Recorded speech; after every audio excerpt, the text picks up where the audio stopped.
আমি বলি, নিজেদের সংস্কার করেছেন কি?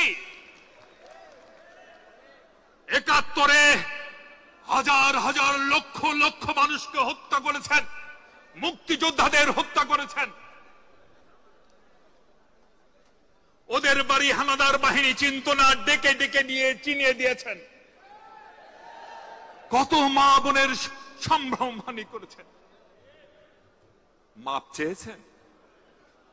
মাপ চেয়েছেন? ঘরে ঘরে গিয়ে মাপ চেয়েছেন?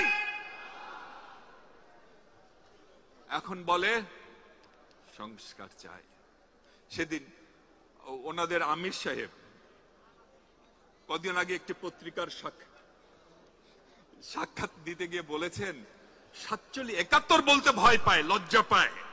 বলে ৪৭ থেকে এখন পর্যন্ত আমাদের কর্মকাণ্ডে যদি কেউ কষ্ট পেয়ে থাকেন তার জন্য আমরা দুঃখিত। Is it a matter of if? এটিকে যদির বিষয়?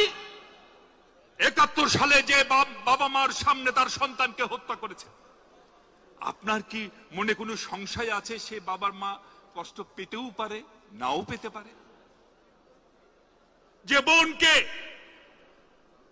যে তরুণীকে ডেকে নিয়ে যে ক্যাম্পে দিয়ে এসেছেন, দিনের পর দিন সেই তরুণীর উপর পাশবিক অত্যাচার চলেছে। সেই তরুণী যখন সন্তান সদ্ভবা হলেন তখন সে তরুণী আত্মহত্যা করেছে।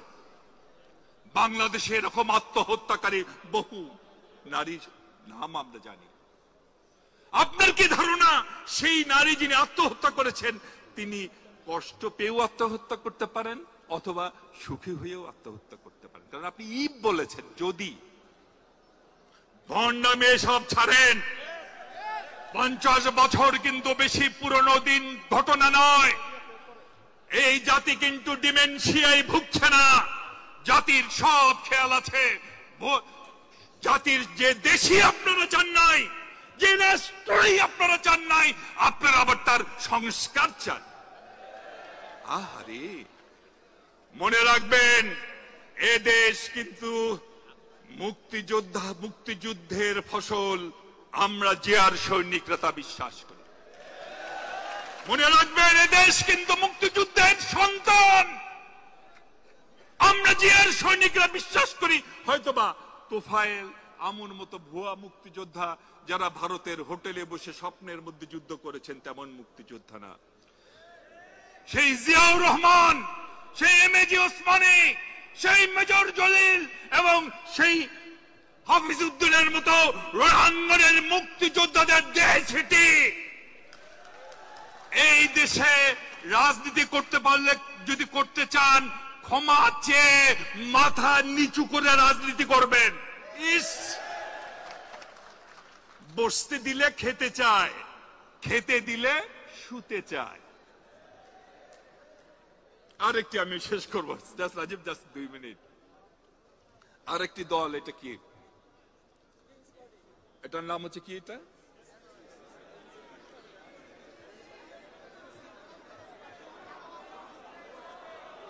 এনসিপি।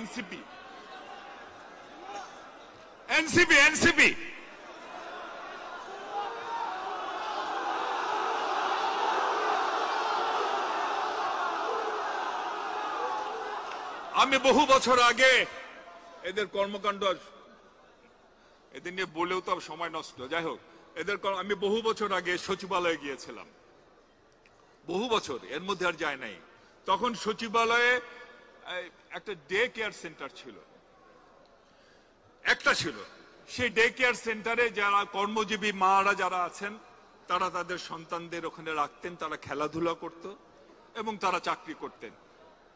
এত বছর পর শুনি সচিবালয়ে নাকি প্রতিটা মিনিস্ট্রিতে ডে কেয়ার সেন্টার হয়েছে। সেখানে নাকি বড় বড় বাচ্চারা থাকে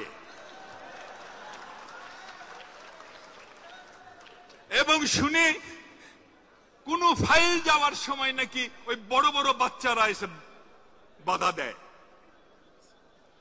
ওই বড় বড় বাচ্চারা নাকি সচিব সাহেবকেও ধমকায়।